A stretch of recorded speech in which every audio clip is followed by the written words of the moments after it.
नमस्कार। आओ सुनाओ में आपका स्वागत है। आज की कहानी है शराबी पति। कस्बे के बाहरी छोर पर, जहां खेतों की हरियाली और नदी की कलकल एक दूसरे से गले मिलती थी, एक छोटा सा मिट्टी का घर था। इस घर में रहते थे रामू, उसकी पत्नी सावित्री और उनके 2 बच्चे, 10 साल का मंगल और 6 साल की राधा। बाहर से ये परिवार बाकी गांव वालों जैसा ही लगता था, सादा, मेहनती और एक दूसरे से प्यार करने वाला। लेकिन इस घर की कहानी, जो कभी हंसी और सपनों से भरी थी, धीरे धीरे शराब की बोतल में डूबने लगी थी। रामू और सावित्री की शादी को 12 साल हो चुके थे। जब वे पहली बार मिले, रामू एक हंसमुख और मेहनती नौजवान था। उसकी चौड़ी मुस्कान और मजबूत बाहें सावित्री को हमेशा सुकून देती थी। शादी के शुरुआती दिनों में, जब सूरज ढलता और खेतों से लौटकर दोनों घर की चौखट पर बैठते, उनकी बातें सपनों से भरी होती थी। एक ऐसी ही शाम, जब आसमान गुलाबी रंग में रंगा था, सावित्री ने रामू से कहा, सुनो, मंगल को बड़ा अच्छा स्कूल भेजना है। मैं चाहती हूं वो पढ़ लिख कर कुछ बड़ा करे।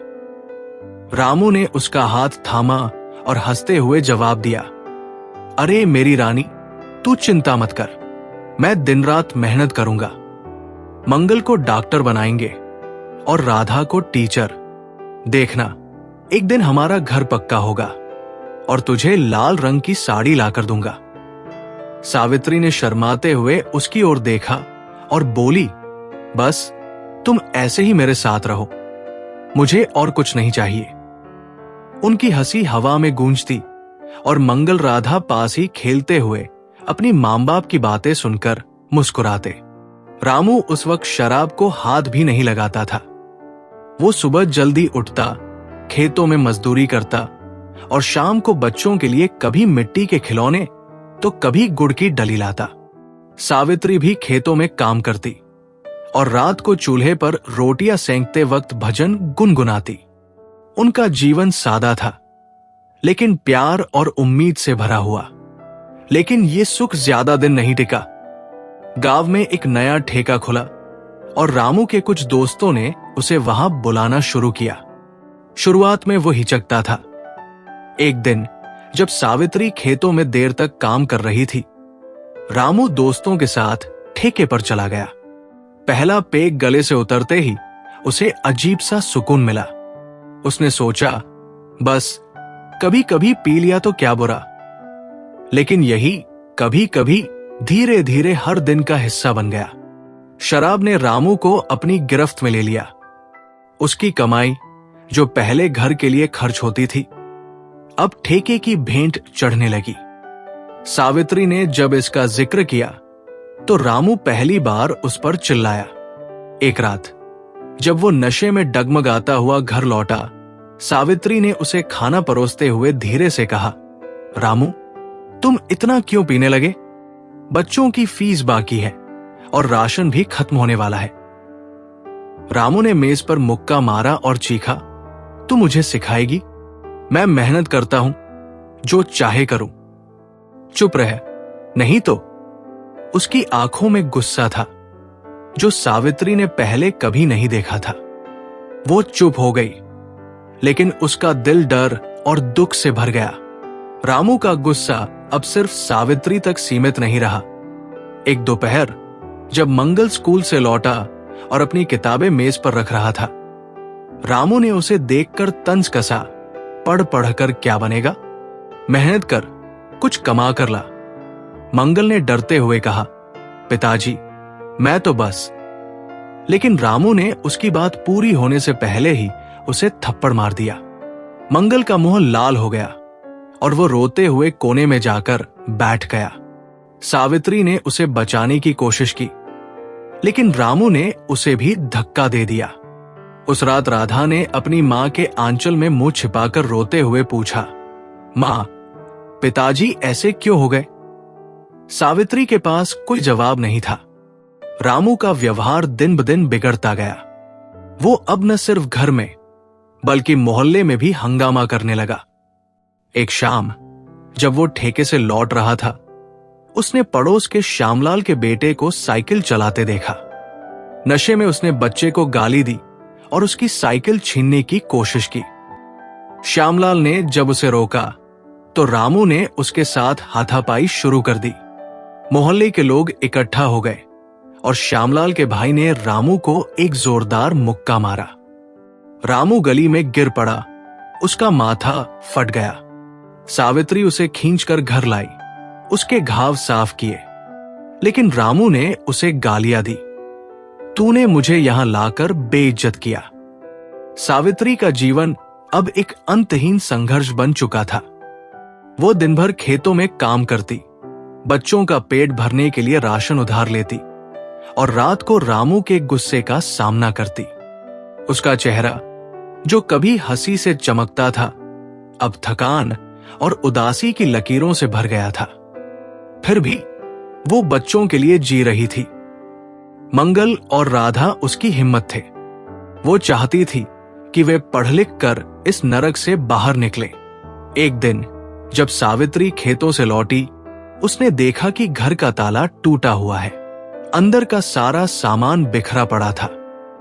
रामू ने सावित्री की मां की दी हुई चांदी की पायल बेच दी थी। ये पायल सावित्री के लिए सिर्फ गहना नहीं, उसकी मां की आखिरी निशानी थी। वो फर्श पर बैठकर फूट फूट कर रोई। मंगल और राधा ने उसे चुप कराने की कोशिश की, लेकिन सावित्री का दुख समंदर की तरह गहरा था। उसने रामू से गुस्से में कहा, तुमने मेरी मां की आखिरी चीज भी छीन ली, अब क्या बेचोगे?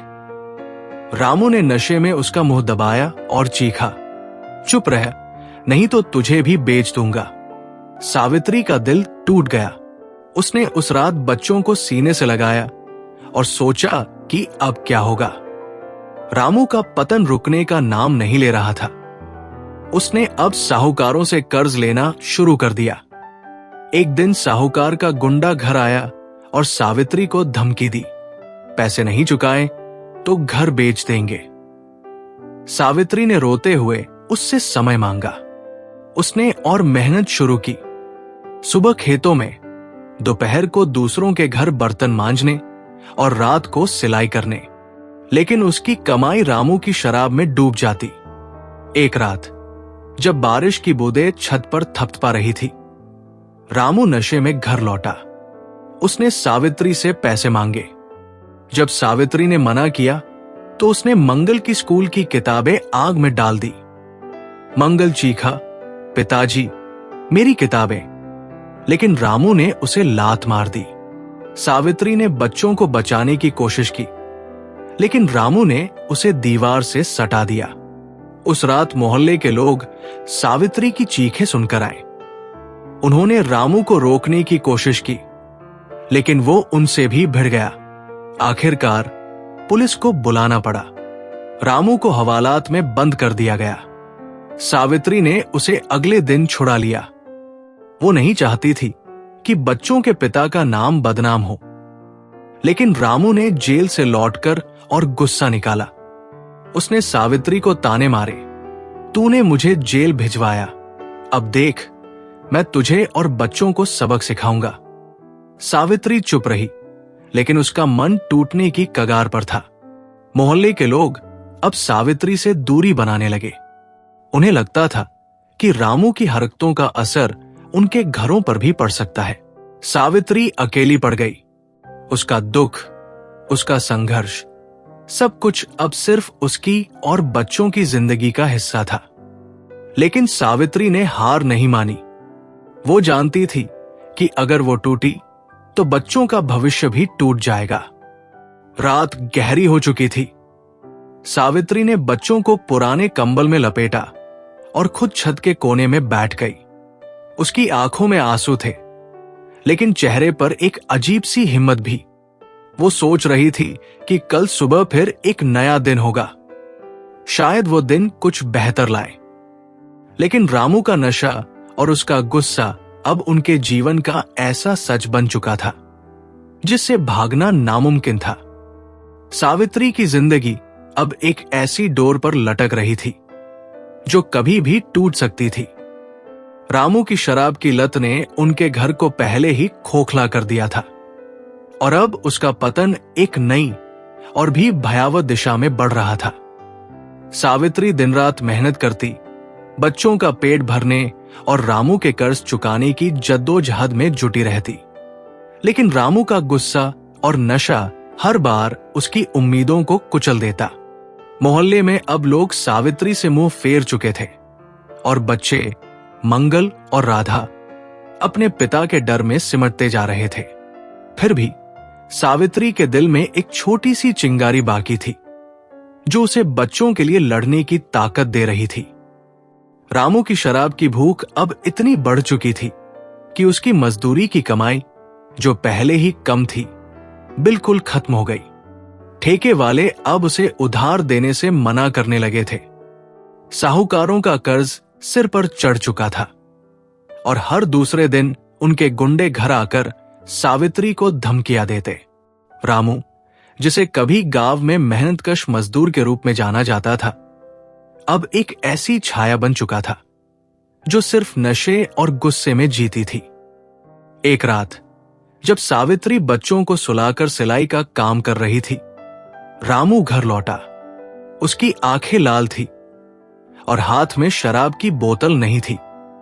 सावित्री को लगा कि शायद आज वो शांत रहेगा, लेकिन रामू ने उससे पैसे मांगे। पैसे दे सावित्री। ठेके वाला उधार नहीं दे रहा, उसने दांत पीसते हुए कहा। सावित्री ने थके हुए स्वर में जवाब दिया, रामू, मेरे पास कुछ नहीं है। जो था वो साहूकार को दे दिया। बच्चों का राशन भी उधार लिया है। रामू का चेहरा गुस्से से लाल हो गया। उसने सावित्री का आंचल खींचा और चीखा, झूठ मत बोल, तू पैसे छिपाती है। सावित्री ने उसे रोकने की कोशिश की, लेकिन रामू ने उसे इतना जोर से धक्का दिया कि वो सिलाई मशीन से टकरा गई। उसका माथा कट गया और खून की बूंदें फर्श पर टपकने लगी। मंगल और राधा, जो पलंग के पीछे छिपे थे, अपनी मां को देखकर चीख पड़े। इस घटना ने सावित्री को और गहरे दुख में डुबो दिया। वो अब सिर्फ बच्चों के लिए जी रही थी, लेकिन रामू का व्यवहार उसे हर दिन तोड़ रहा था। अगले दिन जब सावित्री खेतों से लौटी, उसे पता चला कि रामू दिन भर घर पर नहीं था। उसे राहत मिली, लेकिन यह राहत ज्यादा देर नहीं टिकी।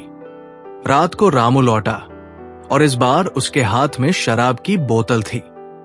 सावित्री ने हैरानी से पूछा, पैसे कहां से आए? रामू ने उसकी ओर घूरकर देखा और बोला, तुझे क्या? मैंने इंतजाम किया। सावित्री को शक हुआ, लेकिन वो चुप रही। रामू ने अब चोरी का रास्ता अपनाना शुरू कर दिया था। शुरुआत में वो छोटी मोटी चीजें चुराता, पड़ोस के खेतों से सब्जियां, गांव के बाजार से फल या किसी के घर के बाहर रखा सामान। इन चीजों को बेचकर पैसे इकट्ठा करता और शराब खरीदता। लेकिन उसकी हिम्मत बढ़ती गई। एक दिन उसने गांव के ही एक दुकानदार बनवारी की दुकान से नकदी चुराने की कोशिश की। बनवारी ने उसे रंगे हाथों पकड़ लिया। गुस्से में उसने रामू को इतना मारा कि उसका मुंह लहूलुहान हो गया। मोहल्ले के लोग इकट्ठा हो गए और कुछ ने पुलिस को बुला लिया। पुलिस ने रामू को हवालात में डाल दिया। वहां उसे खूब पिटाई मिली। इंस्पेक्टर ने उसे डांटते हुए कहा, शर्म नहीं आती? अपने बच्चों की रोटी छीनकर शराब पीता है। रामू चुप रहा। उसका सिर शर्म और दर्द से झुका हुआ था। उसे 15 दिन की सजा सुनाई गई। सावित्री को जब यह खबर मिली, उसका दिल भारी हो गया। वो बच्चों को लेकर थाने गई और रोते हुए इंस्पेक्टर से माफी मांगी। उसने कहा, साहब, मेरे बच्चों का बाप है, इसे छोड़ दीजिए, मैं इसका कर्ज चुका दूंगी। इंस्पेक्टर ने सावित्री की हालत देखकर उसे चेतावनी दी और कहा कि वो रामू को सुधारे, नहीं तो अगली बार और सख्त सजा होगी। 15 दिन बाद रामू जेल से छूटा। सावित्री ने उसे घर लाकर उसके घाव साफ किए, लेकिन रामू ने उसे धन्यवाद की जगह गालियां दी। तूने मुझे जेल भिजवाया। अब देख, मैं तुझे और बच्चों को मजा चखाऊंगा। उसकी आवाज में नफरत थी। सावित्री ने चुपचाप उसका गुस्सा सहा, लेकिन उसका मन अब टूटने की कगार पर था। जेल की सजा से रामू को कोई सबक नहीं मिला। वो फिर से चोरी करने लगा, लेकिन अब और सावधानी से। वो रात के अंधेरे में गांव के आसपास के घरों में सेंध लगाता। एक बार उसने पड़ोस की मालती काकी के घर से तांबे के बर्तन चुराए और उन्हें कबाड़ी को बेच दिया। मालती काकी को जब पता चला, उन्होंने मोहल्ले में हंगामा मचा दिया। उनके बेटों ने रामू को गली में घेर लिया और उसे इतना मारा कि वो बेहोश हो गया। सावित्री ने उसे घर खींच कर लाया, लेकिन रामू ने फिर उसे ही दोषी ठहराया। तेरी वजह से मेरी इज्जत मिट्टी में मिली, वो चीखा। सावित्री की आंखों में आंसू थे, लेकिन वो चुप रही। रामू की हरकतों ने बच्चों की जिंदगी को और मुश्किल कर दिया।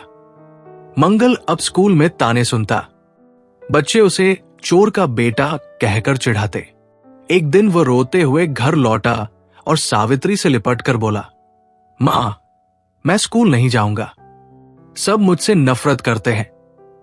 सावित्री का दिल टूट गया। उसने मंगल को सीने से लगाया और कहा, बेटा, तू पढ़ लिख कर इन सब से ऊपर उठेगा। मैं तेरे लिए सब कुछ करूंगी। राधा, जो पास ही खड़ी थी, चुपचाप अपनी मां का आंचल पकड़े रो रही थी। सावित्री ने अपनी मेहनत बढ़ा दी। वो अब सुबह खेतों में काम करती, दोपहर को दूसरों के घर बर्तन मांजती और रात को सिलाई करती। उसकी उंगलियां छिल गई थी और शरीर थकान से चूर था, लेकिन वो रुकी नहीं। उसने बच्चों को स्कूल भेजना जारी रखा, भले ही इसके लिए उसे राशन उधार लेना पड़ता। लेकिन रामू की चोरी और शराब ने सावित्री की हर कोशिश को बेकार कर दिया। एक दिन साहूकार का गुंडा फिर घर आया। उसने सावित्री को धमकी दी, अगर कर्ज नहीं चुकाया तो बच्चों को उठा ले जाऊंगा। सावित्री ने रोते हुए उससे और समय मांगा।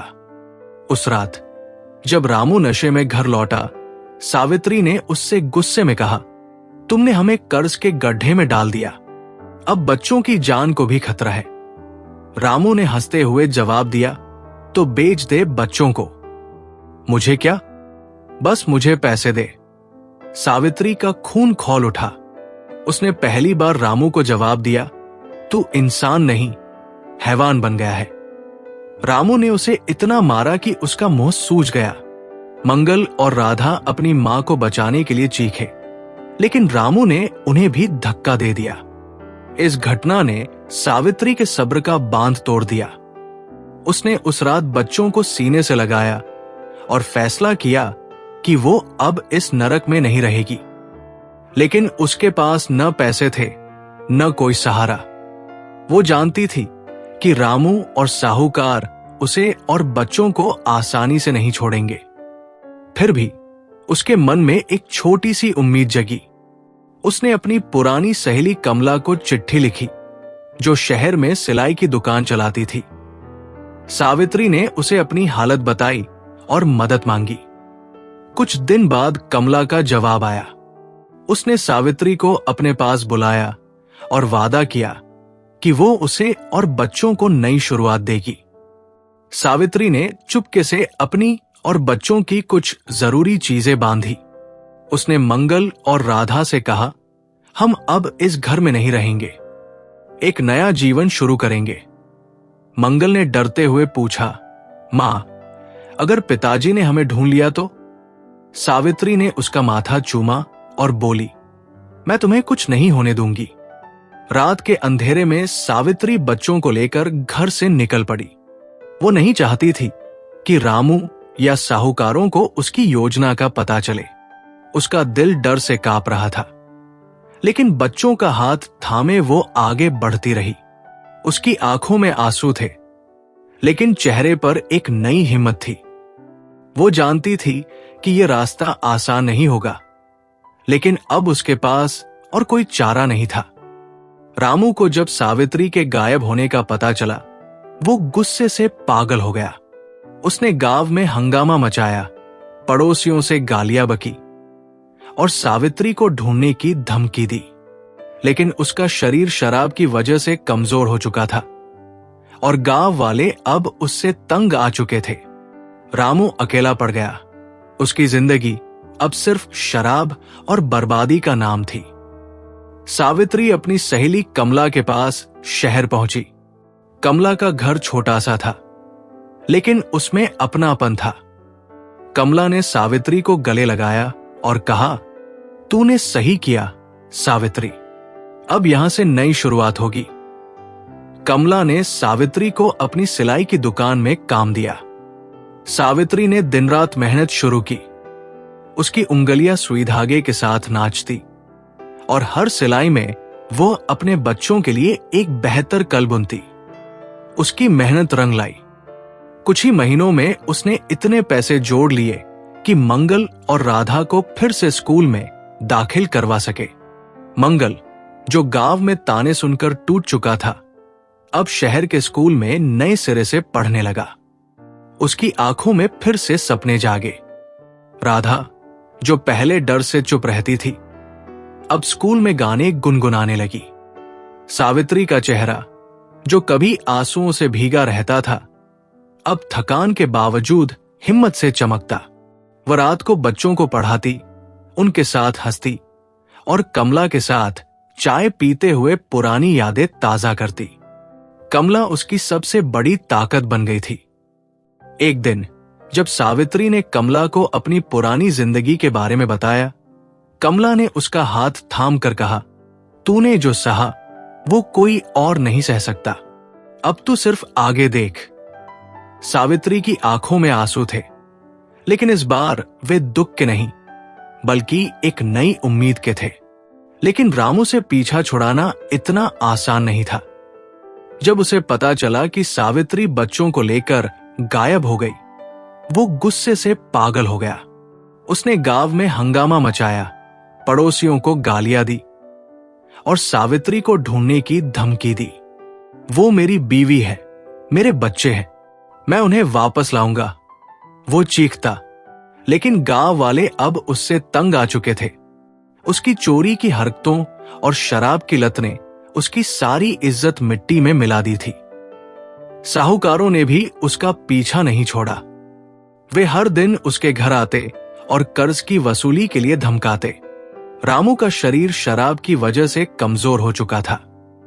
उसकी आंखें धंस गई थी और चेहरा पीला पड़ गया था। फिर भी वो शराब की तलाश में भटकता रहा। रामू ने चोरी का धंधा फिर से शुरू कर दिया। अब वो गांव से बाहर आसपास के कस्बों में सेंधमारी करता। एक रात उसने एक बड़े घर में घुसने की कोशिश की, लेकिन घरवाले जाग गए और उसे पकड़ लिया। उन्होंने उसे इतना मारा कि उसकी एक पसली टूट गई। पुलिस ने उसे गिरफ्तार कर लिया और इस बार 3 महीने की सजा सुनाई। जेल में रामू की हालत और खराब हो गई। वह दिन रात खांसता और उसका शरीर दर्द से चीखता। जेल के डॉक्टर ने उसे बताया कि उसका लीवर शराब की वजह से पूरी तरह खराब हो चुका है। अगर तूने अब भी शराब नहीं छोड़ी तो मर जाएगा, डॉक्टर ने चेतावनी दी। लेकिन रामू के कानों पर जूं नहीं रेंगी। जेल से छूटने के बाद रामू और टूट चुका था। उसका शरीर अब सिर्फ हड्डियों का ढांचा रह गया था। गांव में कोई उसकी मदद को तैयार नहीं था। साहूकारों ने उसका घर छीन लिया और वो अब ठेके के बाहर सड़क पर पड़ा रहता। वो दिन भर भीख मांगता और जो पैसे मिलते उन्हें शराब में उड़ा देता। मोहल्ले के बच्चे उसे भूत कहकर चिढ़ाते और बड़े उससे मुंह फेर लेते। रामू की जिंदगी अब एक अंतहीन अंधेरा बन चुकी थी। इधर सावित्री की जिंदगी धीरे धीरे पटरी पर आ रही थी। उसने कमला की मदद से अपनी छोटी सी सिलाई की दुकान खोल ली। वो अब सिर्फ सिलाई नहीं करती थी, बल्कि दूसरी औरतों को भी सिलाई सिखाने लगी थी। उसकी दुकान पर आसपास की औरतें आती और सावित्री उन्हें हिम्मत की कहानियां सुनाती। उसकी मेहनत और हिम्मत की चर्चा शहर में फैलने लगी। एक दिन एक स्थानीय स्कूल ने सावित्री को बुलाकर सम्मानित किया। मंगल और राधा ने अपनी मां को मंच पर देखकर तालियां बजाईं। सावित्री की आंखें गीली थी, लेकिन उसका चेहरा गर्व से चमक रहा था। लेकिन रामू की यादें सावित्री के दिल में एक जख्म की तरह बाकी थी। वो कभी कभी रात को अकेले में बैठकर उस पुराने रामू को याद करती। वो रामू जो उसे हंसाता था, जो बच्चों के लिए मेलों से खिलौने लाता था।